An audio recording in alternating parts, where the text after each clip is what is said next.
The bakers of Weber's Bread present your all-star Western theater. Drifting along, singing a song.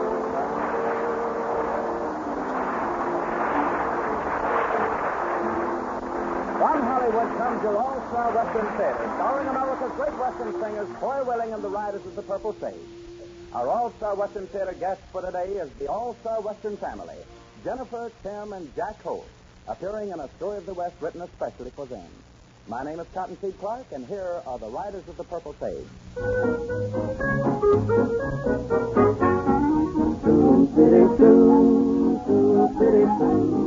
Your hair is red, your eyes are blue. I swapped my horse and dog for you. Two-city-two. There ain't no gal as true as my sweet two-city-two. I drove a herd of cattle down from old Nebraska way. That's how I come to be in the state of Iowa. I met a gal in Iowa, her eyes were big and blue. I asked her what her name was, she said Two-city-two. Two-city-two. Your hair is red, your eyes are blue. I swapped my horse and dog for you. Two-city-two. There ain't no gal as true as my sweet two-city-two.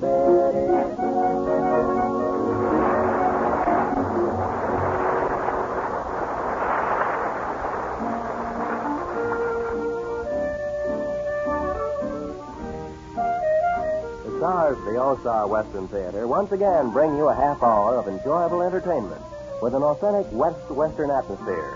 The bakers of Weber's Bread are interested in keeping alive the traditions of the Old West in song and story, for they believe those old-time traditions are a valuable part of the American scene. Good bread is an important part of the American scene, too, and Weber's Bread is good bread. Well mixed and well baked. Golden brown crust, firm, even texture, and distinctive flavor make it appealing to look at, satisfying to eat. Write down a loaf of Weber's Bread on your shopping list now and look for it on your grocery shelves tomorrow. You'll find that Weber's Bread and the Blue Gingham wrapper will be enjoyed by your entire family. Buy a loaf of Weber's Bread and try it, partner.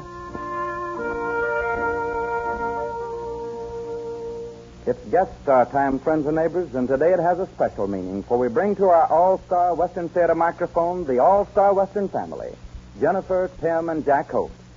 To introduce the senior member of this grand family is like renewing an old acquaintance with a close friend, for Jack Holt is truly one of the all-time greats of Hollywood.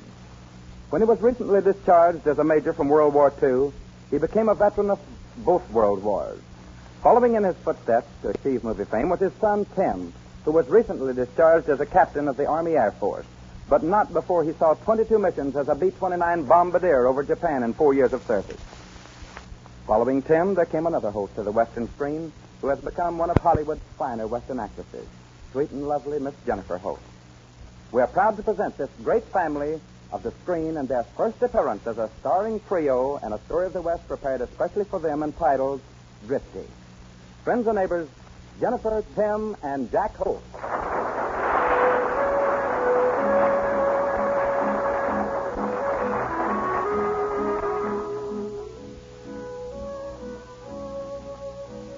Well, my name, that's not important. Folks call me Drifty. You see, I've been roaming around the country for more than 20 years. Yes, you might call me a tramp. But I haven't always been like this. Well, I can look back on the day when I had a good ranch, a fine family, and most everything that should go to make for a man's happiness. But I lost all of that for the deck of cards. Like anyone else who was fool enough to stake their happiness against money in a card game, I lost. But, well, it didn't stop at that. I killed a man. And believe me, murder is something the law never forgets. But like I said, when a man stakes his happiness in a card game, and you know that you're being cheated to boot, well, things go haywire. And you just naturally do something that you shouldn't. I had to leave the country. My wife and my family. I became a hunted man. My wife died of a broken heart less than a year later. It was as if I had killed her myself. But tonight, for the first time in those 20 years, I did something that kind of atoned, I think, in a small way, for the wrongs that I had done. I helped a young fellow who was headed down the same road as I. And it gave me sort of a peace of mind and a freedom of heart. It started just a month ago when I rode into Tim Porter's ranch. Howdy, strangers. What can I do for you? You? You're Tim Porter, aren't you? That's right. I'm looking for a job, and I thought maybe I might find a place here. Well, I might be able to use you as a handyman about the place, but pay isn't much. Just as long as I get board and keep, I don't care about the pay. Well, I'll add $15 a month to that. Hey, what's your name? Well, they call me Drifty. All right, Drifty. You'll find some of the boys down at the barn. Put your horse up and have them show them your bunks. Then go on up to the house, and my sister will tell you what to do. Thanks. Thanks very much.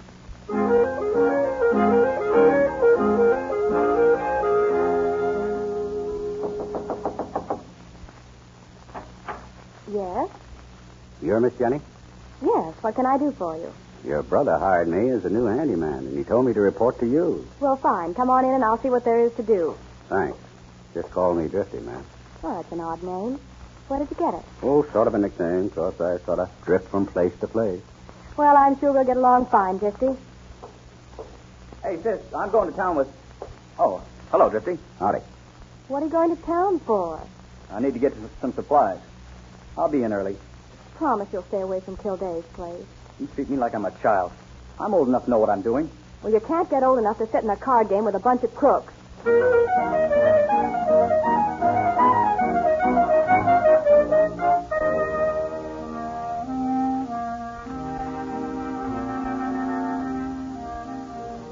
When young Tim mentioned the card game, it really hit home to me. Reckon it wasn't any of my business in a way. But I hate to see that fine young boy becoming involved in the same thing that ruined my life.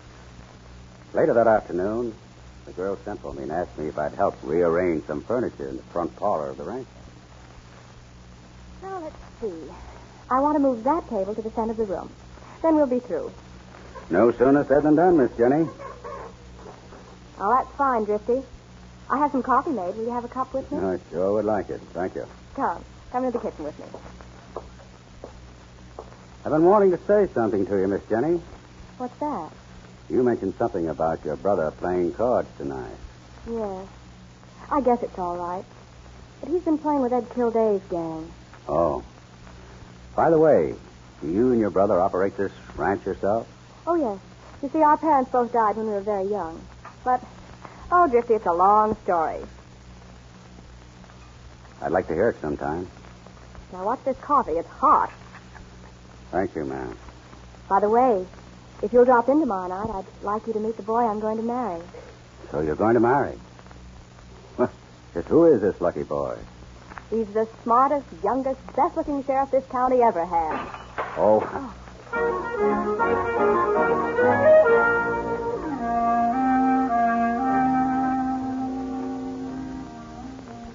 I thought for a moment I might have tipped my hand to Miss Jenny. For if there's anything or anyone I steer clear of, it's sheriffs. About once a year, they generally get their memories renewed by the state headquarters with pictures and descriptions of old cases. But my thoughts turned to Tim and these gamblers he was playing cards with. About dusk that evening, I decided to saddle up and ride into town just to see what kind of a mob he was associating with.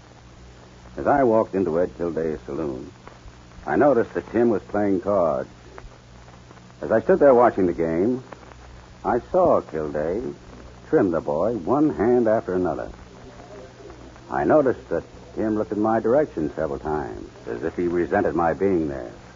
A few minutes later, he made it very clear that he did. Drifty, what are you hanging around here for? For no reason, Tim.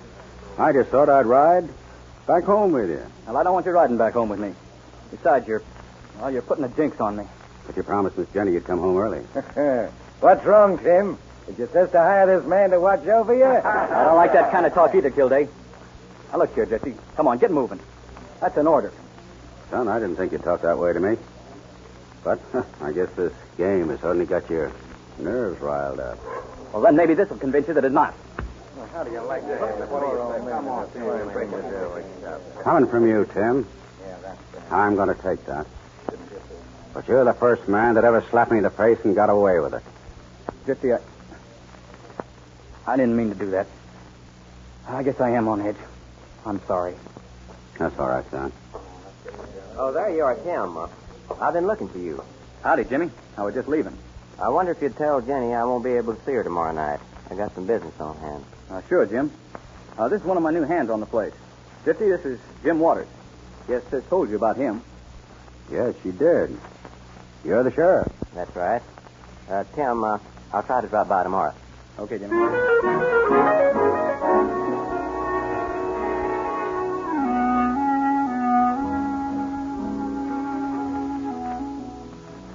Of course, I hadn't counted on meeting up with Jenny's young sheriff, but I reckoned it had to come sooner or later. I hit it mighty well with those two kids, especially the girl.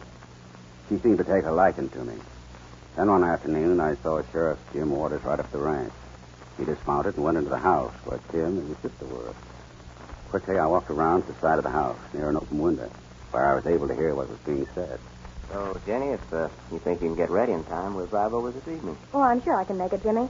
I'll get Drifty to finish up what work there is around the house. By the way, where did this Drifty come from?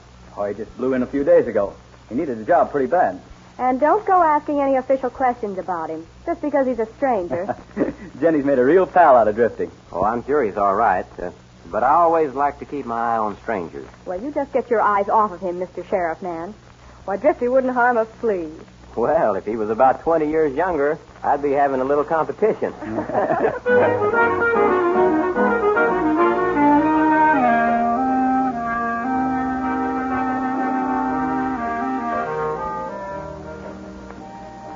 It made me mighty proud to hear those two kids and what they were saying about me. Well, a couple of weeks passed, and everything seemed to be running mighty smooth, except for one night when Tim went into town. I hadn't been in bed several hours when a knock on the bunkhouse door awakened me. Who is it? It's me, Jenny.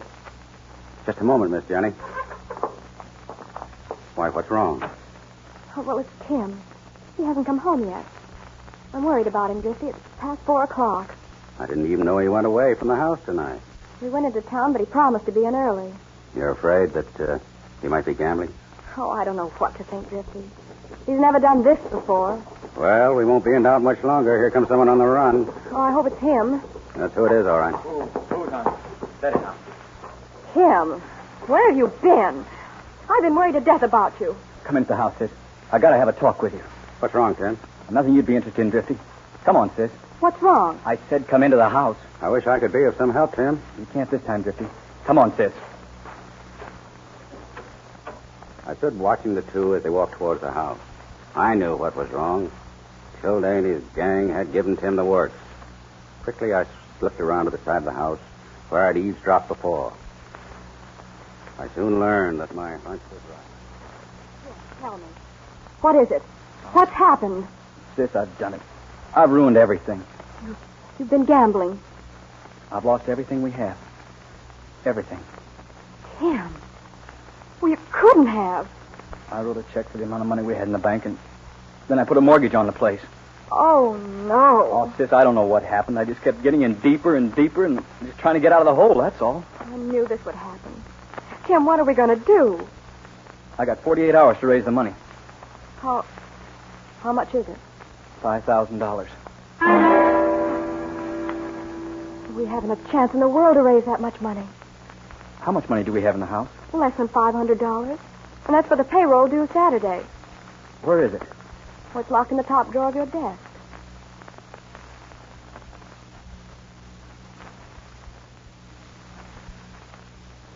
Well, I'm in this far. I might as well try to get even with it. Look, Tim, that money isn't yours. It belongs to the men who work for us. Yeah. I guess you're right. Oh, Timmy, it's all over now, and I'm not going to say I told you so. You try and get some sleep, and then we'll figure this thing out some way in the morning.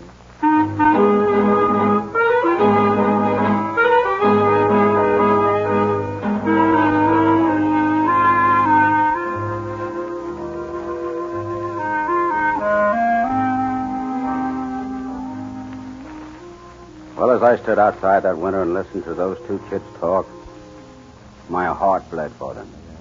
You've got to beat a crook at his own game. The next day, Tim and Jenny had a long conference together. Then they saddled their horses and rode away. One of the hands told me that they'd gone to Charlie Raymond, a wealthy neighboring rancher, on some business. I knew it'd be at least dark before they returned, so I put my plan into action. I went to Tim's desk, broke it open, and took the $500.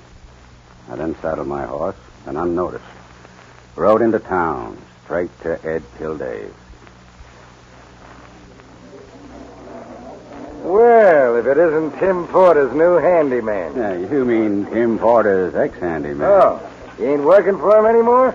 No, I ain't going to stand around and have that kid running over me. Right. You saw what he did to me here a couple of nights ago? Yeah.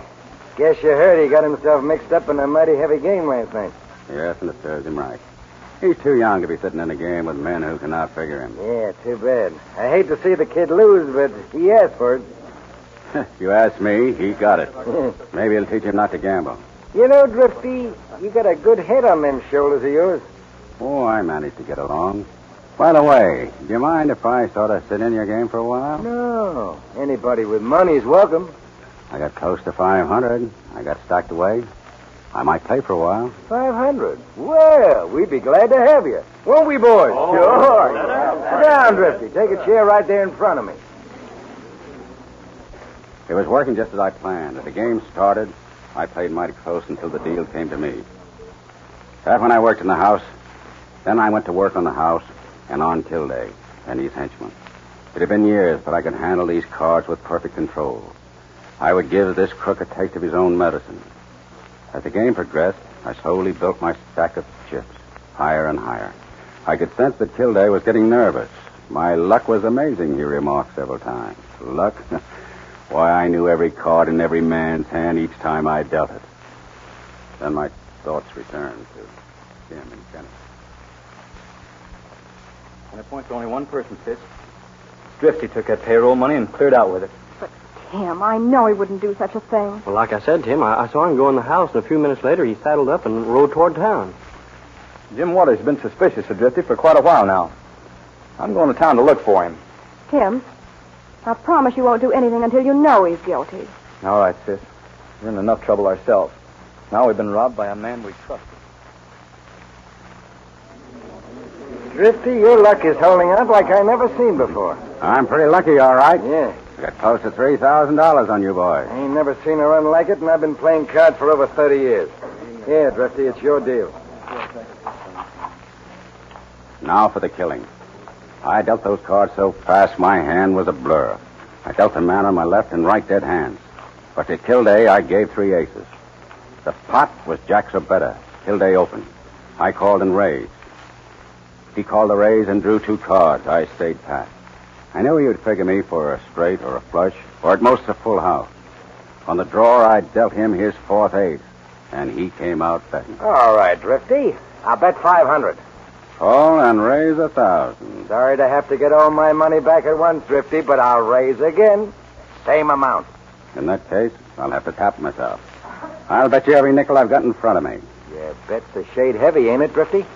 I figured you for 3 of a kind, and I can beat that. I'll call, Drifty. Beat these 4 aces. You're pretty good, Yeah. but not good enough. What do you mean? A straight flush from 6 to 10. Why, you... Don't move. I've got you covered. You won't get by with us, Drifty. So you can't take your own medicine, eh? All right, Drifty, let's go. The sheriff and I want to have a little talk with you.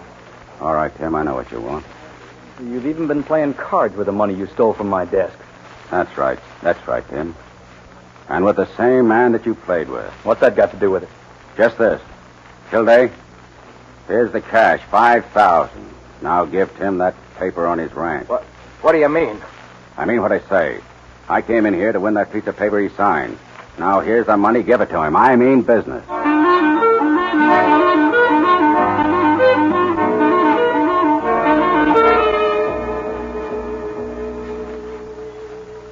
Oh, Drifty, I knew you'd come through.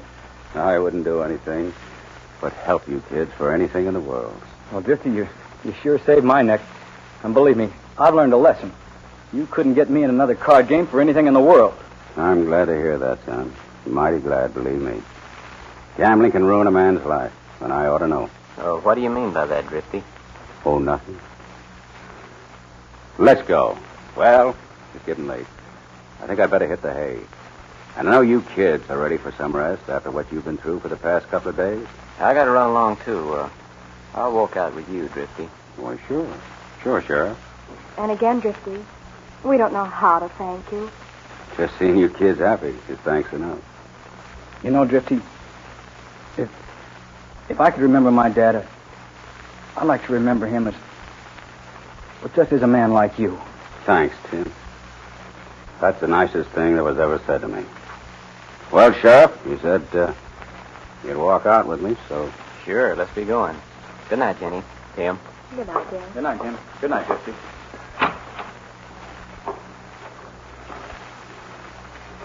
Well, Drifty, what are your plans? What do you mean, Sheriff? I'll not beat around the bush about it, Drifty. You've done a great thing for those two kids. And because of Jenny, I appreciate it. But, well...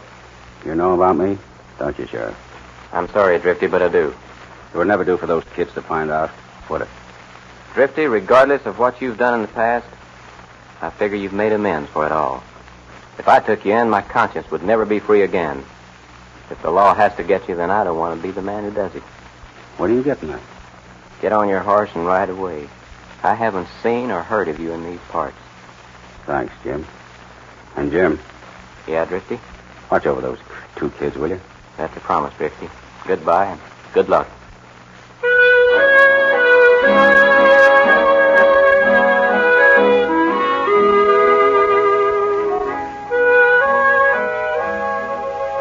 Well, I reckon I'll move on to some other part of the country.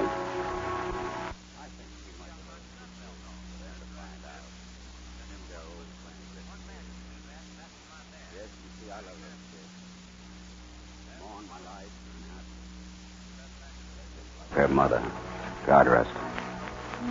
You see, Jenny's my daughter, and Tim is my son.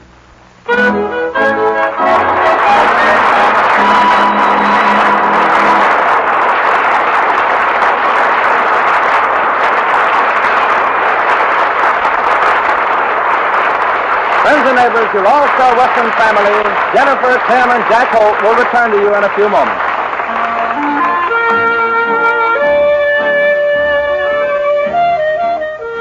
Cowpunchers who worked the great cattle spreads were saddle toughened, accustomed to hardship, and used to being alone a great deal of the time.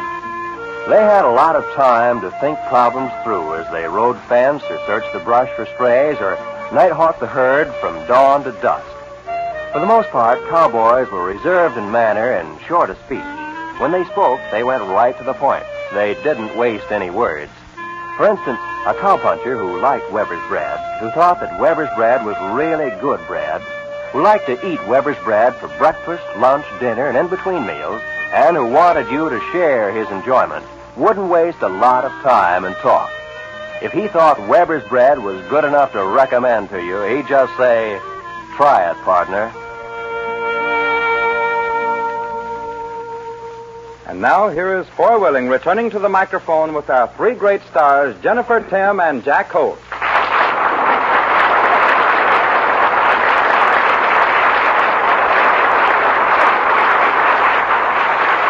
You know, we have so many stars on hand today, I hardly know where to begin.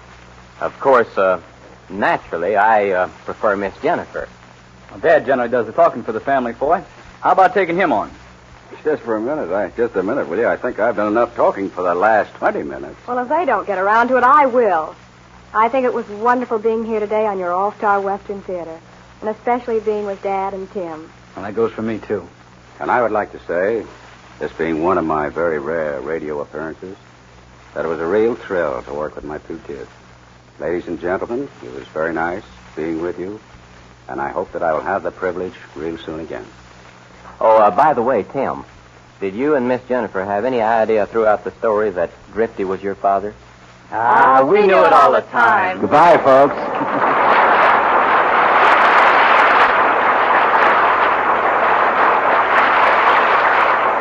And goodbye to Hollywood's great and grand family, the Holts.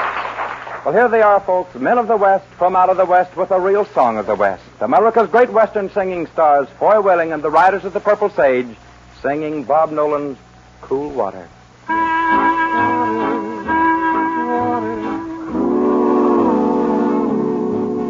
All day I faced a barren way without the taste of water. Cool water. Old Ann and I, with throats burned dry and souls that cry for water. Cool water, clear water, water. Keep her moving, Dan, don't you listen to his dad. He's the devil, not a man, and he's pressed the burning sand with water. Dan, can you see that big green tree where the water's running free, and it's waiting there for you and me? The nights are cool, and I'm a fool. Each star's a pool of water. Water. But with the dawn I'll wake and yawn and carry on to water.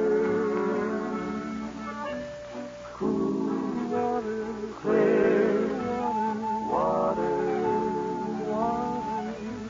Keep a moving, Dan, don't you listen to him, Dan. He's the devil, not a man, and he's pressed the burning sand with water.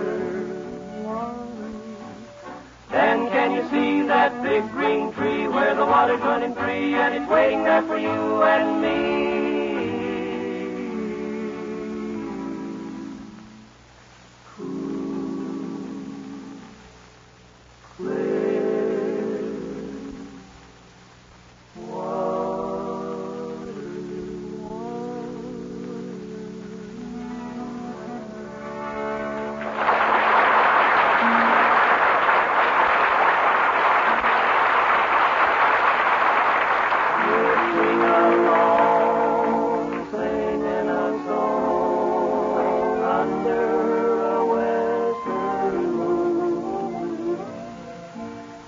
From Hollywood, you've heard your all-star Western theater, a V.M. Bayer production starring Foy Willing and the Riders of the Purple Sage.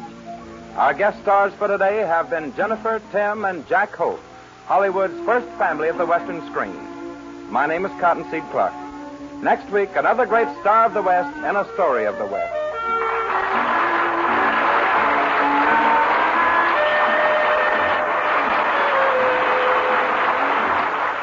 This program came to you from the studios of KNX, Columbia Square. KNX Los Angeles, Columbia Station for Southern California. Stay tuned for the Jack Kirkwood Show after this brief transcription.